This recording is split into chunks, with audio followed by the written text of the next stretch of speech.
सचिव आणि चेअरमन या प्रशासनाला आणि शासनाला ऐकत नाही, ही गोष्ट खेदाची आहे. म्हणजे सचिव आणि चेअरमनांचा हात कुठपर्यंत आहे. हा हात आता आम्ही शिवरायांच्या भाषेत कापल्याशिवाय हे आंदोलन थांबणार नाही.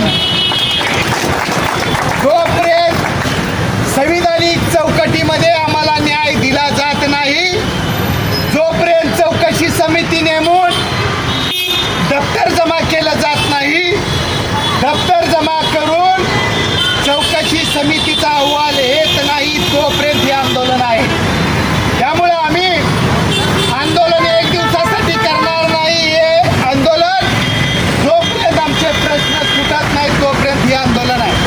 म्हणून आम्ही वर पत्रे घातलेले, कारण आम्हाला बघायचं आहे प्रशासन आणि शासन याची ताकद महत्वाची आहे, ही जनतेच्या, शेतकऱ्यांची आणि दूध उत्पादकांची ताकद महत्वाची आहे. हे आम्हाला एकदा आता सांगायचं आहे. AR ऑफिसला आम्ही 2 वेळा भेट दिली, मात्र AR ऑफिसमध्ये आम्हाला उडवाउडीची उत्तरं दिली. AR ऑफिसचे अधिकारी म्हणतात की लेखा परीक्षणाचा अहवाल आल्याशिवाय आम्ही चौकशी समिती नेमू शकत नाही. लेखा परीक्षण हे फक्त ऑडिट